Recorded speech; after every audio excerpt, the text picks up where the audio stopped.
Hey, what up? This is Ask Jason Lee. You got questions? And I'm on quarantine, so you know I got time for answers. Let's go.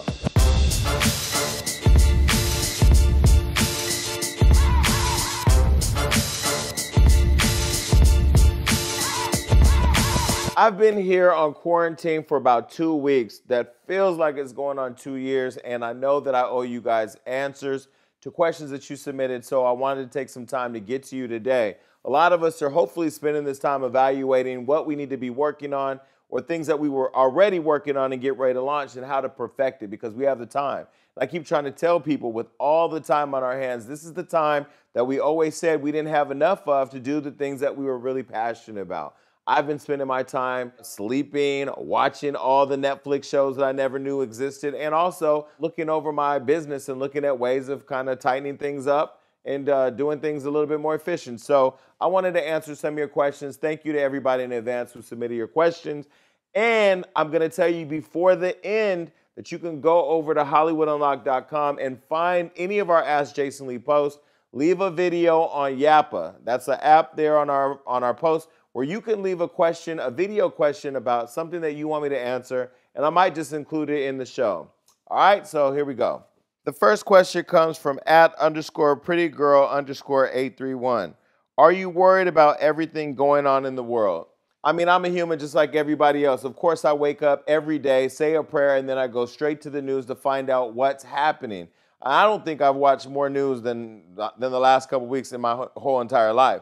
But that's because I really want to understand what's happening all over the world, not just in LA where I live or New York where I like to travel or Miami, but also like what's happening in China, what's happening in London, what's happening in Paris.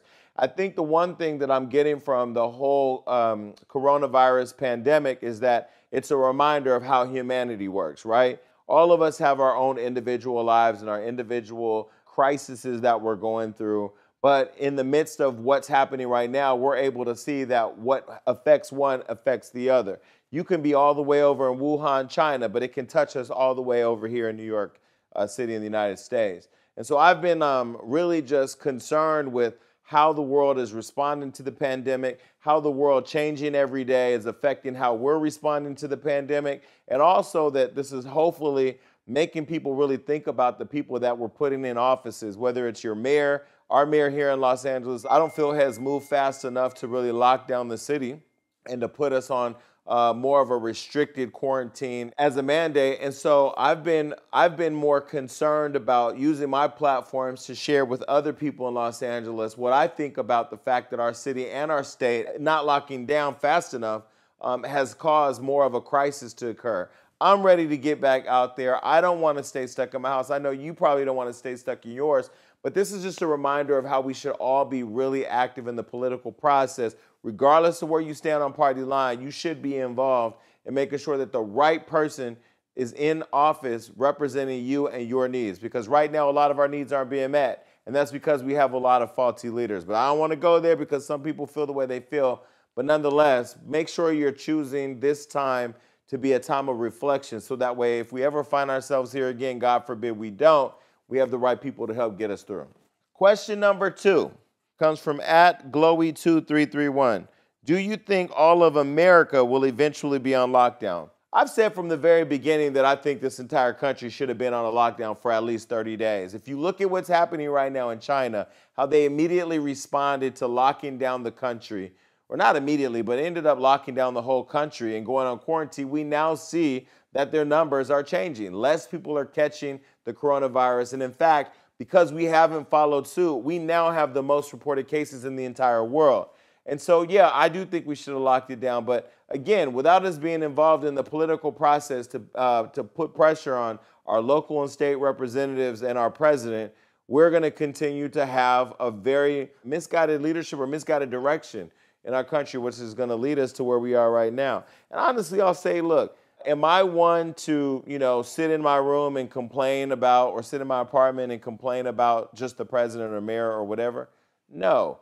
But I do understand how this whole thing works because I've been involved with lobbying Congress. I've been involved in presidential campaigns and helping to get the right people elected. It's not a simple process where you just complain about things not happening. You actually have to be involved. So yeah, should have been locked down a long time ago. I'm surprised we're still not all the way locked down. Hell, even LA doesn't even have a full lockdown yet, but hopefully that comes soon so we can get out of this. Question number 3 comes from Lisa Gale _Burgess. Do you think the government is lying to us on how serious the coronavirus is? I will say this. A lot of people gave me hell when I went on my Instagram before all of the closures happened and said that we were going to be put on a quarantine. People were saying that, they were making jokes saying, oh, I must have somebody working at the Pentagon, or, they were making jokes saying that I didn't know anything. And then as they started seeing things unfold, people have come back to my social media saying that they totally believe I knew what I was saying and that they're going to start listening. I have people who are talking to the medical professionals nationally who have said that they're 3 days to a week ahead of information. They told me that they were going to lock down the United States a long time ago. And as we see that the government is allowing it to kind of trickle out state by state by state. That's why you see in New York and LA, there are tighter restrictions than there are in, say, Florida. But then you look at what's happening in Virginia, where they're on quarantine until June 10th. And then over here in California right now, we're on lockdown until April 30th. So everybody's all over the place. And that's been really my problem, that it's not that I think that they're hiding something from us, although there is the whole 5G conversation going on, and there is the thought of this being a biochemical warfare between us and China. I don't think that we're getting all the information. And if we are getting all the information, it's coming out in distorted ways in different places. I don't think there's like a full rollout for any of this. And I think the other thing that makes this really crazy is that to think that we weren't ready for a pandemic. Even though Barack Obama left us in a place where we had people who were supposed to be skilled enough to see us through this, the new administration came in and threw them out. And so even if we were ready, we didn't have an administrator at the White House who was focused on actually trusting the intelligence community or entrusting the people who were put in place to keep us all safe. So I think this has been something that has, whether they're telling us everything or not, it's been something that has made me actually look at them and say, wow, like we really just left us out here to get set up for a situation like this. So yeah, I don't know if they're telling us everything. I don't know too much about 5G, but I'd love for you to go to HollywoodUnlocked.com and leave me a video and tell me what you think. Do you think that there's more to the coronavirus than just what we're hearing? The next question comes from @HEL_the_queen. How do you feel about Trump calling the coronavirus the Chinese virus and the effect it's having on the Asian community? We just posted a video right now on Hollywood Unlocked where some Asians in Australia were attacked by 2 white girls for being Asian. And I think the Asian American experience right now in the United States is similar to what the Mexican American experience, or the African American experience has been in the country. I think that by labeling it the Chinese virus, Trump knew exactly what he was doing. And if he has an issue with the Chinese president or the Chinese government, I think that he needs to understand the weight of his words and the effect that it has on the people here. I don't even know that everybody in the United States knows the difference between the different Asian communities, whether you're Chinese or Filipino or Japanese or Korean. I don't think that people really care right now in terms of how they're taking their anger out on Asian Americans. And so I would just say that, we can't control necessarily right now what Trump says or does, but we can control how we digest that and how we then put it back out into the world. I think we all have an obligation to protect all people of color and all Americans and people who are not from America, but more importantly, Americans from being discriminated against, because I personally don't see color. I don't see ethnicity as a barrier to me feeling any type of way about anybody. And so I don't understand why we're even allowing that to continue. I know people of the Asian descent, and although they haven't told me how they have felt about it, I could only imagine the embarrassment, the fear, the anger, the frustration that they have to be going through. And so because I feel that energy, I'm doing my part in making sure that nobody that I personally know is using that language. And I've picked up the phone to call people that I see or that I have direct relationships with that are either outside not quarantining or posting jokes online that I feel are inappropriate, and saying to them, I don't think that's cool. I don't think you should be acting irresponsibly. And I think that everybody should do the same thing to all the people that they have relationships with. Next question comes from M1SS.Mackin. Do you think it's a conspiracy that the government put us on quarantine the same day the Midwest started primary voting?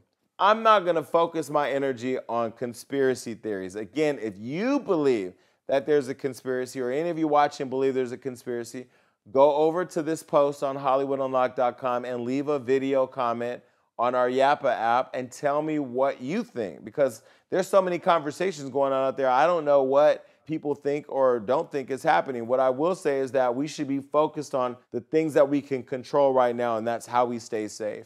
If we believe quarantining, or if the medical industry believes that right now quarantining is what will keep us somewhat safe, then let's do that. If the medical community is saying, build and sustain a healthy immune system, take all of the vitamins and stay hydrated and drink the teas and the hot liquids and all the things that they're saying that you can do to be safe. Stay focused on the things that you can control right now. If it's a conspiracy, if there's a global conspiracy to cause what we're experiencing right now, you individually are not going to stop it or prevent it. What you can prevent is from having the effects on you by following all the safety precautions. And if you don't know what those are, please push pause on this and go Google them, because right now you have nothing but time. Spend an hour a day just researching ways to stay safe and survive the coronavirus. And the last question comes from Lisa MM070509. What is your plan for the quarantine? What are you going to be doing? This. Videos, content. We started Quarantine Chronicles on the Hollywood Unlocked Instagram, and then moving over to Yappa to get your responses from them. I've interviewed so far Amber Rose and Tiffany Haddish. We have Iyanla Vanzant, Tamar Braxton. We have a lot of different people who are coming onto the Hollywood Unlocked platform, since we all have a lot of time. And so I'm just asking for people to do what I'm doing. Find ways of being innovative in your business. Find ways of creating new businesses. I'm in the process of partnering with a company that's going to be helpful and extremely successful when we come out of this, and it's going to help people get back on their feet. So find ways to be innovative. That's what I'm choosing to do. Create opportunities for small businesses to keep promoting online. I'm finding ways of moving my podcast into my house, my national radio show into the house, so that way we can keep business as usual as much as possible. But this is a time where we should all be working to be more efficient, and just, use the time to just get more centered with yourselves. That's what I'm trying to do. I'm trying to get more centered with myself. And look, I ain't going to lie. It's been difficult, because this past week I was really overwhelmed with anxiety just because I'm navigating in the unknown. But in my new book, God Must Have Forgotten About Me, you hear a lot of stories where I've been through a lot, and so I had to choose to continue to focus on faith and not be overcome with fear. And so that's why I say to everybody else, please just do your best to do that.